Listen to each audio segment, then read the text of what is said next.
Kalau tidak ada tirakatnya ulama, tidak ada tirakatnya Syekh Nawawi, tidak ada tirakatnya Syekhona Khalil, tidak ada tirakatnya Ki As'ad Samsul Arifin, tidak ada tirakatnya Mbah Hasyim Asy'ari, tidak ada tirakatnya ulama-ulama, wabil khusus ulama Jawa Barat, mustahil Indonesia bisa merdeka. Betul?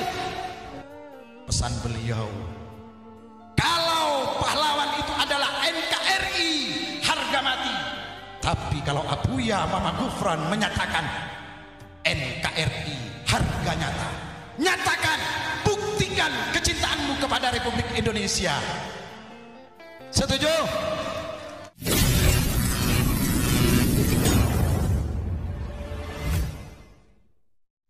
Bismillahirrahmanirrahim. Assalamualaikum warahmatullahi wabarakatuh.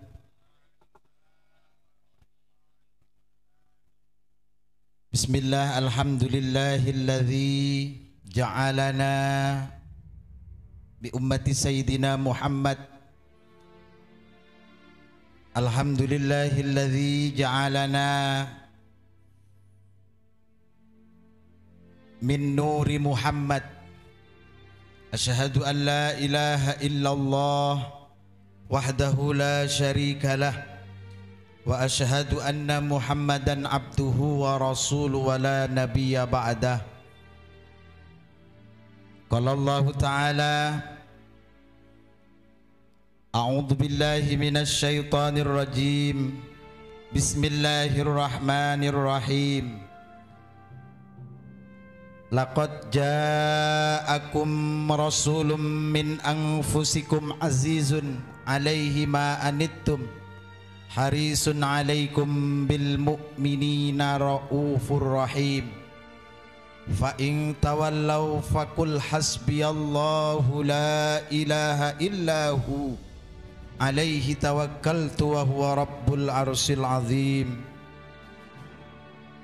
Sadaqallahul azim. Al-ayah amma ba'du. Hadratul mukarram wal muhtaram, sahibul fadilah, sahibud dunya wal akhirah, sayyidil mursalin, sayyidil kaunain, habibina wa syafi'ina wa maulana Muhammadin sallallahu alaihi wasallam. Hadratul mukarram wal muhtaram, jami' ashabati rasulillahi ajma'in, khulafair rasidin, Abi Bakrin wa Umar wa Utsman wa Ali, wa jami' ashabati rasulillahi ajma'in, sahibul fadilah wal karamah, al-mukarram Syekh Nawawi Al-Bantani, sahibul fadilah wal karamah, Syekhona Khalil bin Abdul Latif Al-Bangkalani Madura, sahibul fadilah wal karamah, Hadratus Syekh Kiai Haji Hasyim Asy'ari wa jami'il muassis Nahdlatul Ulama, sahibul fadilah wal karamah, jami'il muassis beladina Indonesia, murabbi ruhina ilallah, Kanjeng Pangeran Kiai Haji Muhammad Abdul Ghufran Al-Bantani Adinagoro,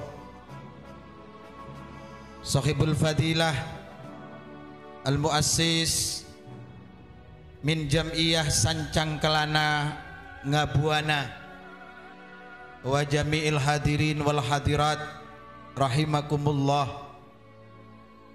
Puji syukur kehadirat Allah Subhanahu wa ta'ala. Malam hari ini kita berkumpul di tempat ini, Allah memberikan suasana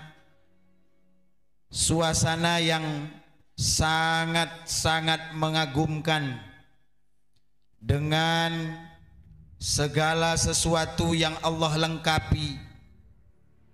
Suasana rintik turunnya hujan tentu menjadi rahmat bagi sekalian alam, khususnya di tempat ini, di majelis ini, yang mana nantinya kita semuanya akan diajak oleh beliau Mursiduna Kiai Haji Muhammad Abdul Ghufran Al-Bantani untuk bermunajat kepada Allah Subhanahu wa Ta'ala, untuk mendoakan negeri kita tercinta Indonesia, untuk kedamaian seluruh masyarakat dunia, yang mana doa beliau fa insyaallah hakul yakin sudah diijabah oleh Allah Subhanahu wa Ta'ala. 2 tahun yang silam negeri kita Indonesia, bahkan seluruh dunia dirundung sebuah ujian bagi seluruh umat manusia. Tidak ada ujian yang tidak diluluskan oleh Allah bila ujian tersebut dilakukan, dijawab dengan taqarrub ilallah, fafirru ilallah, kembalinya kita kepada Allah Subhanahu wa Ta'ala. Virus corona merupakan virus yang sangat dahsyat yang terjadi di era milenial di tahun 2000. Alhamdulillah, puji syukur kehadirat Allah Subhanahu wa Ta'ala melalui tirakat, melalui tawajjuh, melalui gerakan doa bersama yang dikomandoi seorang ulama yang asli Pasundan.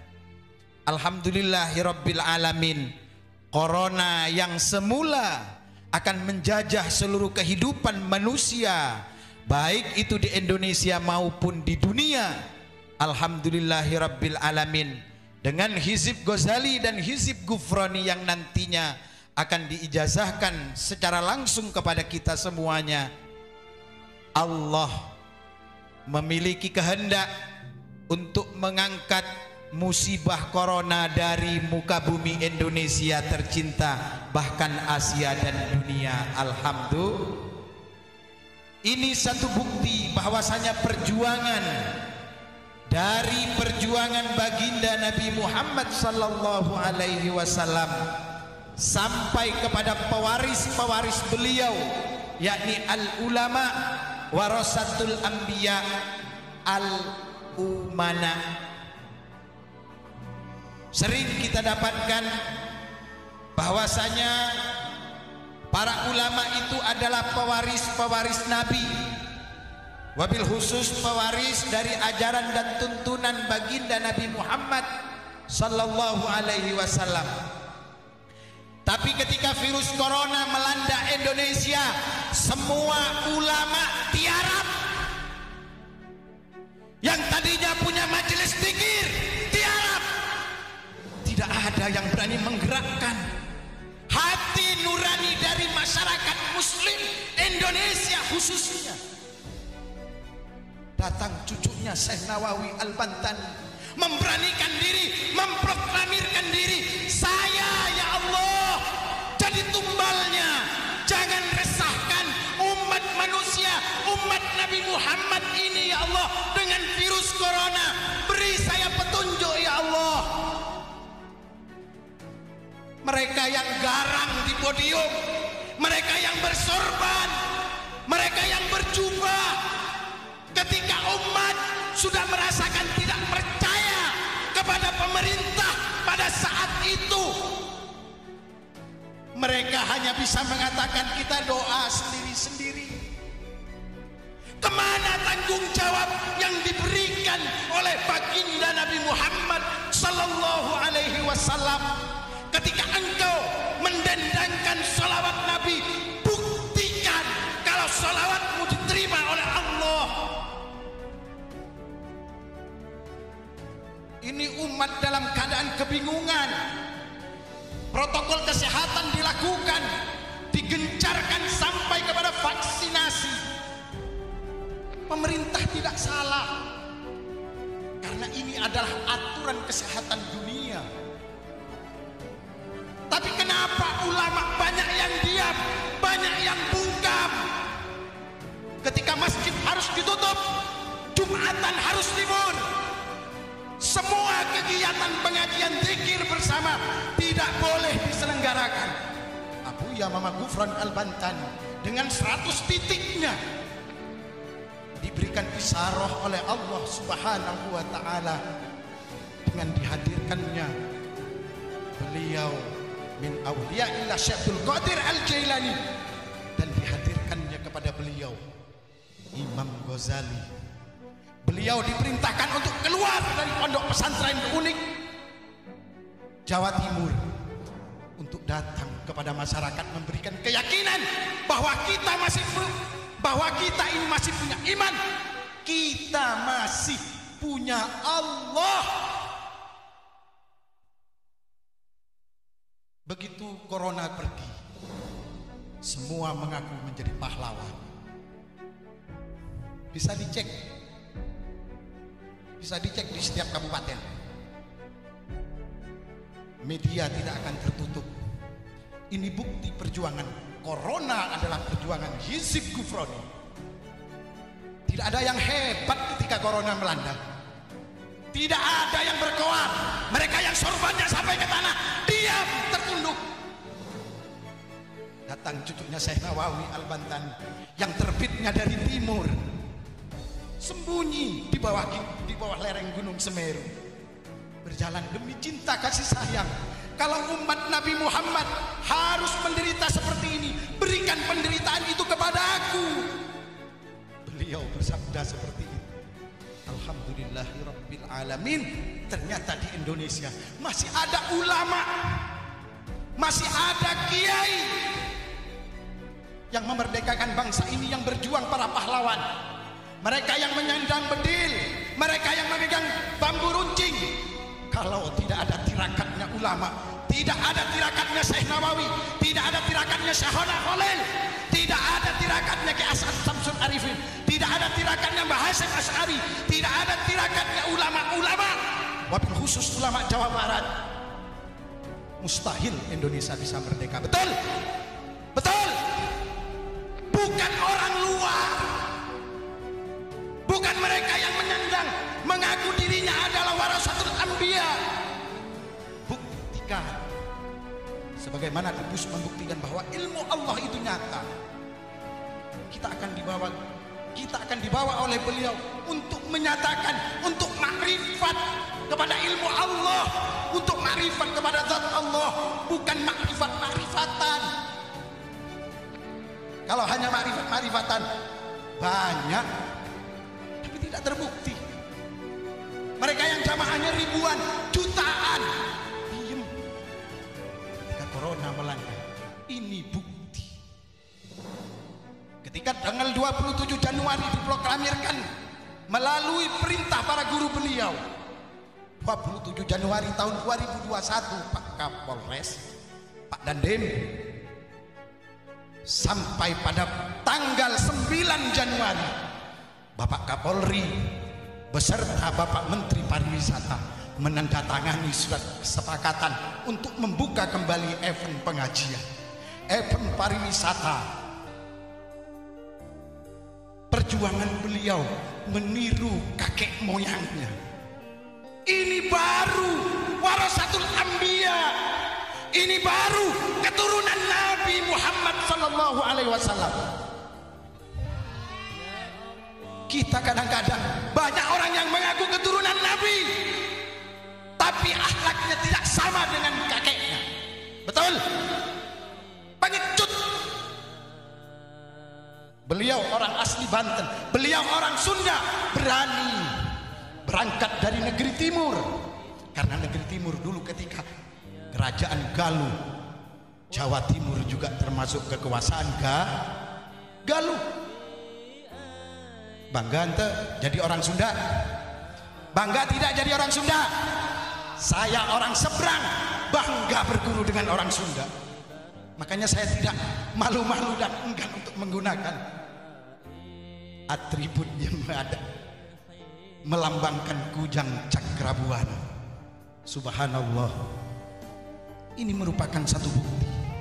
Dan beliau senantiasa berpesan kepada kita, senantiasa berpesan kepada kita semuanya untuk mengingat tuntunan Nabi Muhammad sallallahu alaihi wasallam, bahwasanya Rasulullah diutus untuk menjadi rahmat bagi sekalian alam. Kita kadang-kadang sering tersesat di jalan yang lapang, bukan di jalan yang sempit. Kita sering kesandung di tempat yang terang, bukan di tempat yang gelap. Sok, bisa dicoba, bisa dibuktikan. Apakah di pulau besar, apakah di makam-makam para wali yang ada di situ Cengkuang punya lampu yang terang benderang seperti ini? Disitulah tempat untuk kholwat, mendekatkan diri kita kepada Allah Subhanahu wa ta'ala. Pede, yakin bahwa kita dijamin oleh baginda Nabi.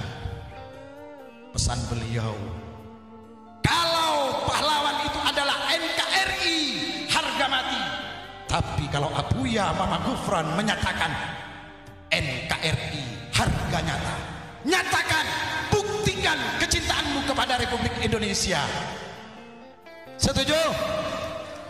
Kalau setuju, sebelum saya lanjutkan, yuk kita bareng-bareng memberikan penghormatan. Kita ingat jasa para pahlawan yang ingin mengibarkan bendera merah putih. Alhamdulillah, merah putih sampai saat ini berkibar di seluruh antero negeri kita Indonesia. Mari kita bersama-sama menyanyikan, melantunkan lagu kebangsaan Indonesia Raya. Kepada anggota Debus, bisa hadir bersama-sama, tolong benderanya dipegang.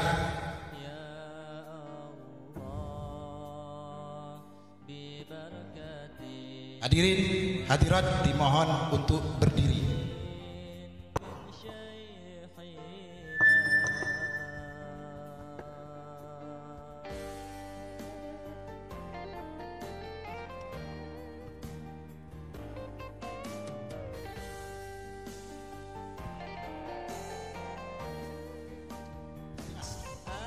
Di depan.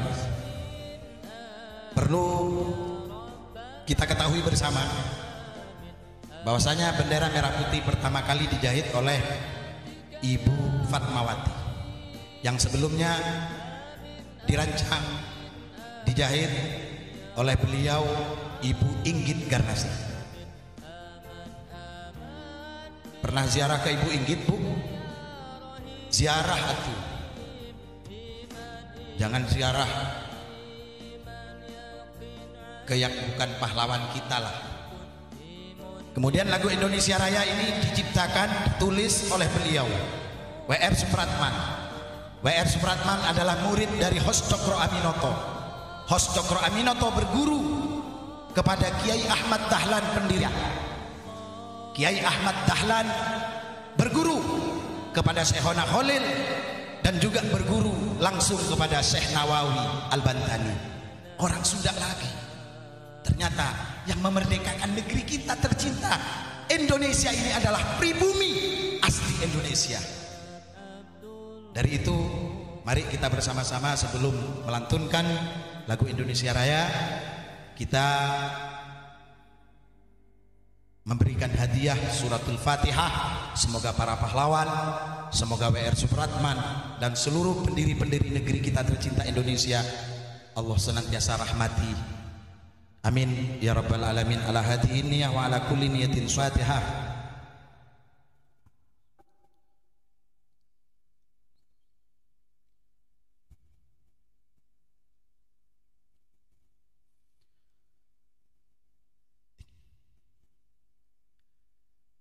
Kepada Sang Merah Putih, hormat, gerak.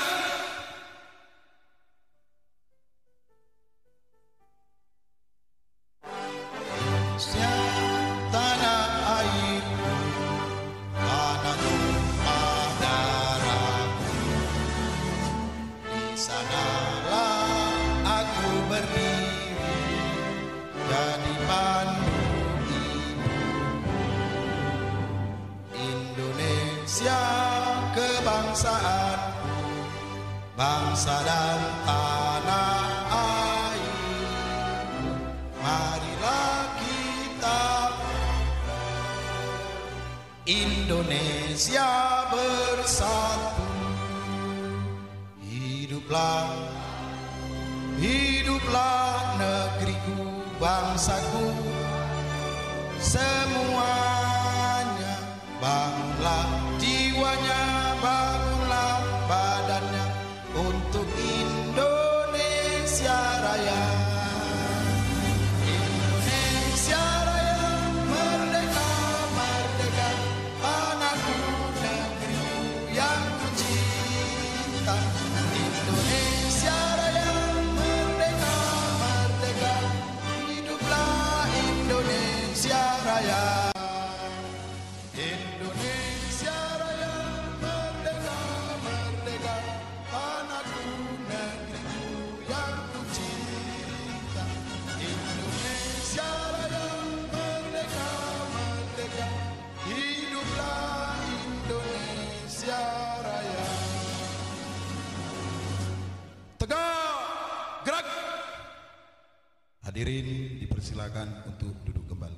Terima kasih kepada rekan-rekan semuanya.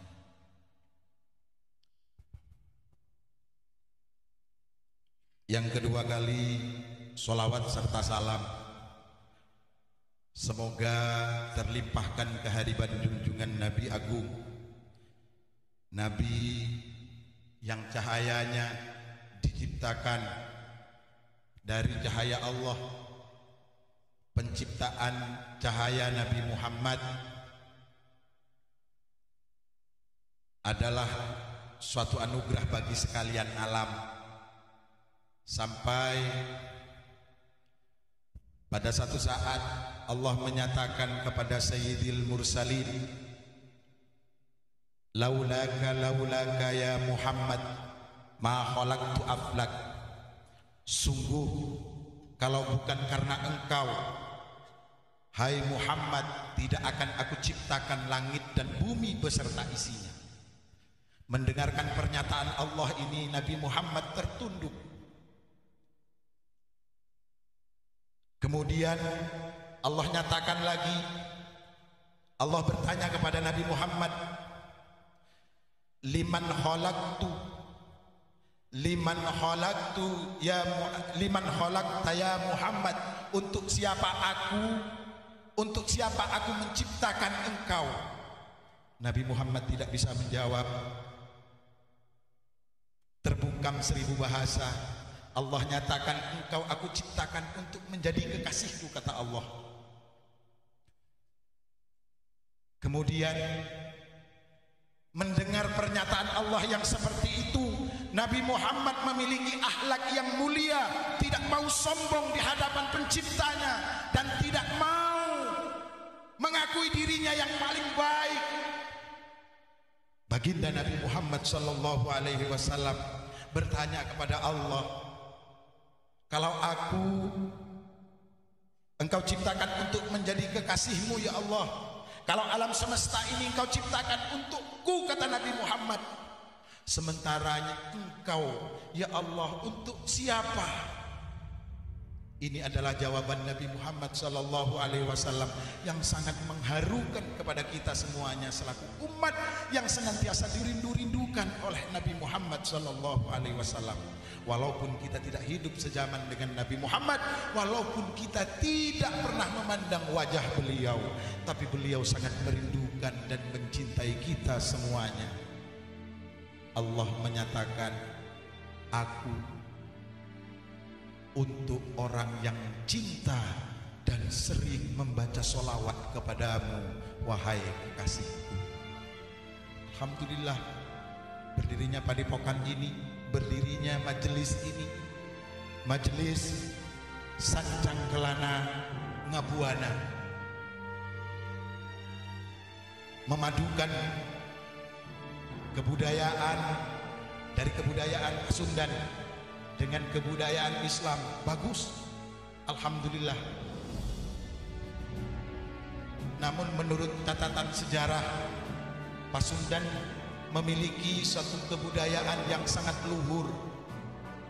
kita negeri Nusantara memiliki kebudayaan yang lebih arif dari negara-negara yang lain. Bahkan dari menurut penelitian, kita kalau ingat namanya, kalau ingat Sancang ini, saya jadi teringat salah satu putra dari seorang raja pendiri kerajaan Tarumanagara. Beliau bernama Rasancang, yang mana Rasancang ini ketika perang Siffin ini diminta tolong oleh Sayyidina Ali untuk membantu, untuk diperbantukan bala tentaranya menghadapi peperangan Siffin. Alhamdulillahirabbil alamin, ternyata Islam itu masuk ke negeri kita yang semulanya hanya beragamakan ketauhidan Ibrahim. Makanya kalau di Jawa Barat, di Sunda, di Pasundan ini kita dengar, kita banyak tahu bahwasanya ada agama yang terdahulu adalah agama Sunda Wiwitan. Alhamdulillahirabbil alamin. Bapak Ibu yang kami hormati, tidak panjang lebar yang akan kami sampaikan, mari kita bersama-sama, kita selaku masyarakat Indonesia tetap menjaga persatuan dan kesatuan. Kita selaku umat Islam harus menjadi umat yang rahmatan lil alamin, sehingga umat Islam, walaupun umat Islam itu besar, walaupun umat Islam ini adalah yang tinggi, semoga ketinggian Islam hanya mutlak milik Islam, dan ketawaduan, saking tingginya umat Islam, kita akan memiliki jiwa yang tawadu, jiwa yang rendah diri, jiwa yang rendah hati, dan jiwa yang senantiasa tolong menolong. Wallahul muwaffiq ila aqwamit thoriq. Assalamualaikum warahmatullahi wabarakatuh.